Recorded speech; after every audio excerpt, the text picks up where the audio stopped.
날마다 솟는 샘물과 함께하는 오늘의 큐티 시간입니다.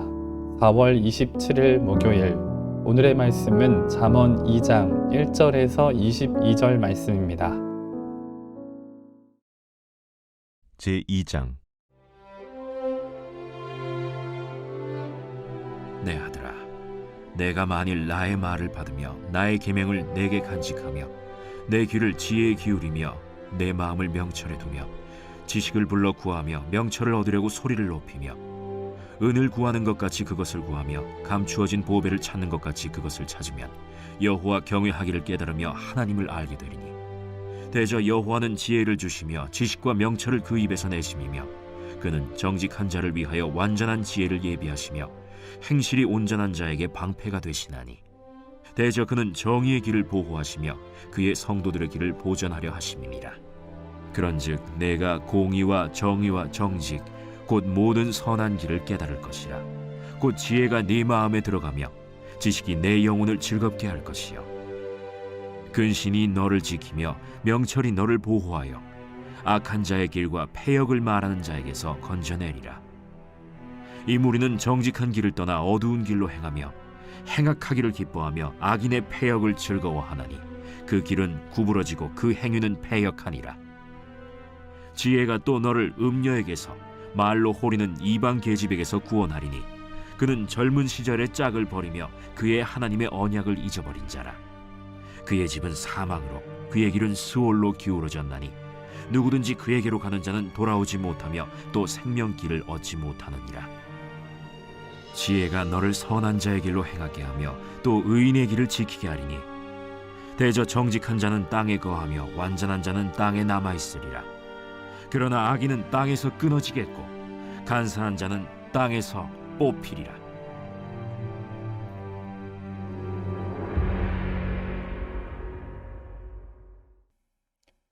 새로운 아침입니다. 호크마 엘로힘, 하나님은 지혜의 근원이십니다. 사도 바울은 고린도에 보낸 편지 가운데 이렇게 기록합니다. 아무도 자신을 속이지 말라. 너희 중에 누구든지 이 세상에서 지혜 있는 줄로 생각하거든 어리석은 자가 되라. 그리하여야 지혜로운 자가 되리라. 이 세상 지혜는 하나님께 어리석은 것이니, 기록된 바 하나님은 지혜 있는 자들로 하여금 자기 꾀에 빠지게 하시는 이라 하였고, 또 주께서 지혜 있는 자들의 생각을 헛것으로 아신다 하셨느니라. 아멘. 사도 바울은 세상 지혜가 하나님께 어리석다고 말합니다. 그리고 그 생각도 헛것이라 합니다. 그러니 스스로 지혜롭다고 착각하는 사람은 자신이 어리석은 줄 먼저 알라고 말합니다. 오늘 저와 여러분에겐 어떤 지혜가 있습니까? 우리는 3월부터 6월까지 매달 말 잠언을 조금씩 살펴보고 있습니다. 지난달 잠언 전체를 개략적으로 설명해 드렸는데 짧게 요약해 보겠습니다. 잠언은 크게 전반부와 후반부로 나눕니다. 전반부는 1장에서 9장까지로 지혜자의 가르침을 설명하며 동시에 부정한 관계를 경계하는 내용입니다. 후반부는 10장부터 31장까지로 한 절 한 절이 격언 양식이라고 했습니다. 그중 우리는 4월 말에 2장과 3장을 살펴보게 됩니다. 조금 길지만 오늘은 잠언 2장 전체를 나누고자 합니다. 잠언 2장의 말씀을 통해 완전한 지혜를 구하는 저와 여러분이 되시기를 소망합니다. 잠언에서 지혜는 참 중요합니다. 그런데 이 지혜는 지식과 훈계와 명철과 동의어나 유의어로 사용됩니다. 그리고 오늘 본문 11절에서는 근신과도 동의어로 사용됩니다. 각 단어의 의미는 조금씩 다르지만 모두 지혜의 다양한 측면을 강조하고 있습니다. 앞서 1장에서 중요한 주제는 잠언이 인간을 지혜롭게 만든다는 것이었습니다. 혹시 그 이유가 무엇인지 기억나십니까? 네, 그건 이 잠언이 지식의 근본을 가르치기 때문이라고 했습니다. 바로 여호와를 경외하는 것이 지식의 근본인데 잠언이 이를 가르치기에 인간을 지혜롭게 한다고 말했습니다. 그리고 오늘 본문은 지혜를 세 가지 측면으로 설명하고 있습니다. 본문을 내용에 따라 세 단락으로 나누어 보면 먼저 1절로 4절은 지혜를 구하는 자세를 설명하고 있습니다. 그리고 5절로 8절은 지혜의 목적과 역할을 설명하고 있고 9절로 22절은 지혜의 유익을 설명합니다. 그럼 지금부터 둘째 단락에 지혜의 목적과 역할, 셋째 단락에 지혜의 유익을 먼저 설명하고 다시 처음으로 돌아와 지혜를 구하는 자세를 살펴보도록 하겠습니다. 5절을 보면 지혜의 목적과 역할이 1장에 이어 다시 강조됩니다. 지혜자는 지혜의 목적이 여호와 경외하기를 깨달으며 하나님을 알게 되는 것이라고 말합니다.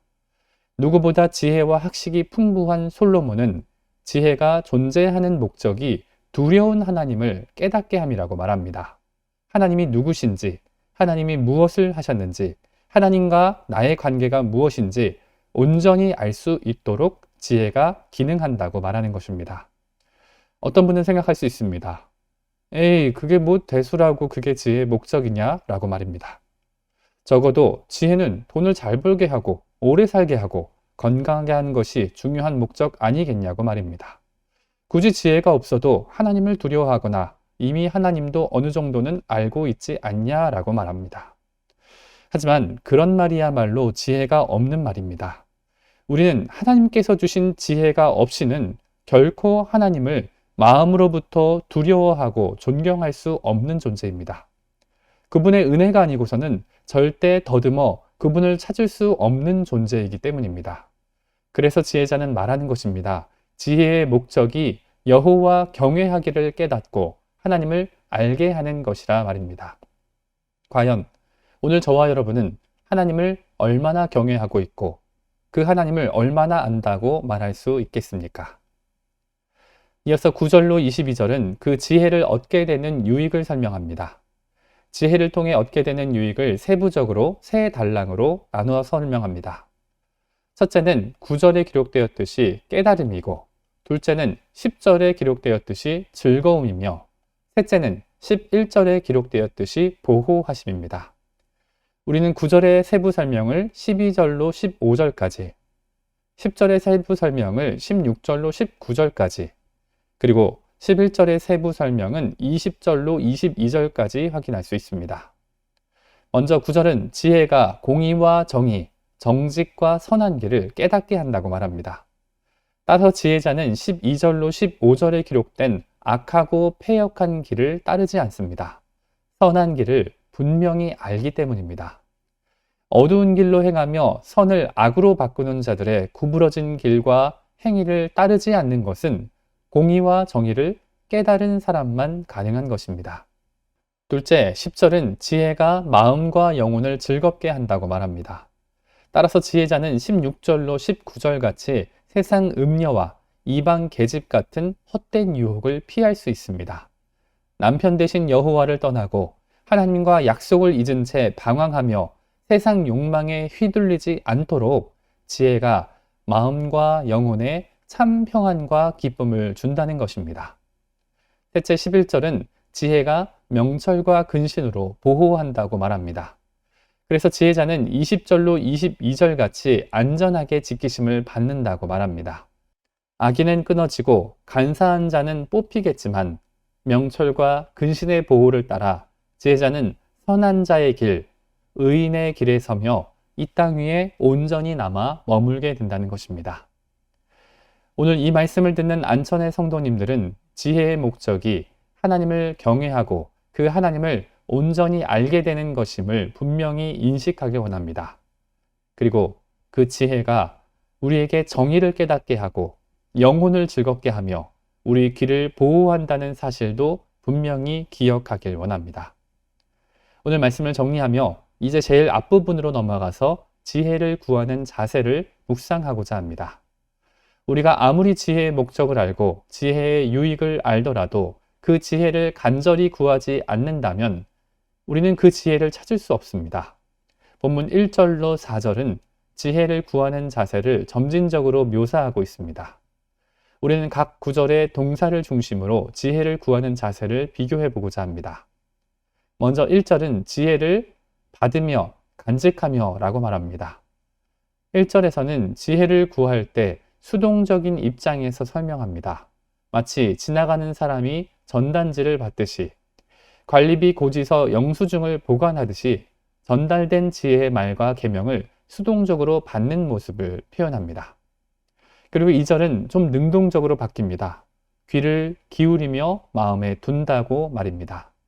누군가 좋은 투자 정보를 말할 때 귀담아 듣듯이, 살아가는 사람이 말을 꺼낼 때 관심을 기울여 듣듯이 지혜를 얻고자 하는 능동적인 자세 말입니다.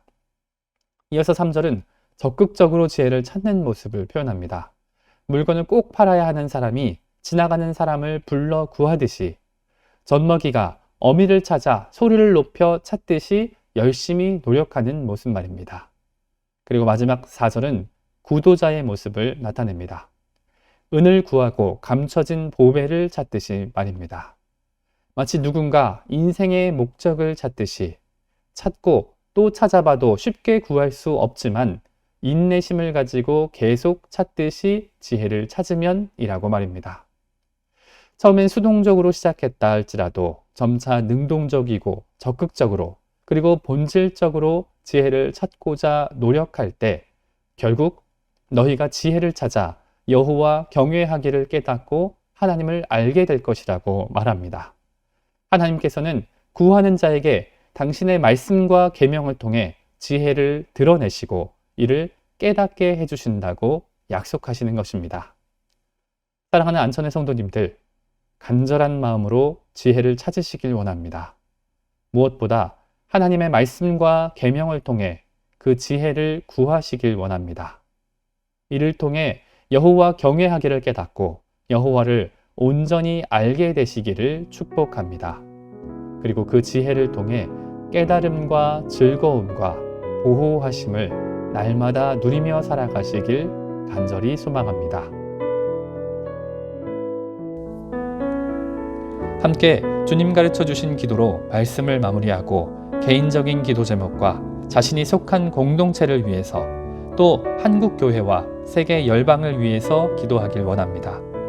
하늘에 계신 우리 아버지, 아버지의 이름을 거룩하게 하시며 아버지의 나라가 오게 하시며 아버지의 뜻이 하늘에서와 같이 땅에서도 이루어지게 하소서. 오늘 우리에게 일용할 양식을 주시고 우리가 우리에게 잘못한 사람을 용서하여 준 것 같이 우리 죄를 용서하여 주시고 우리를 시험에 빠지지 않게 하시고 악에서 구하소서. 나라와 권능과 영광이 영원히 아버지의 것입니다. 아멘.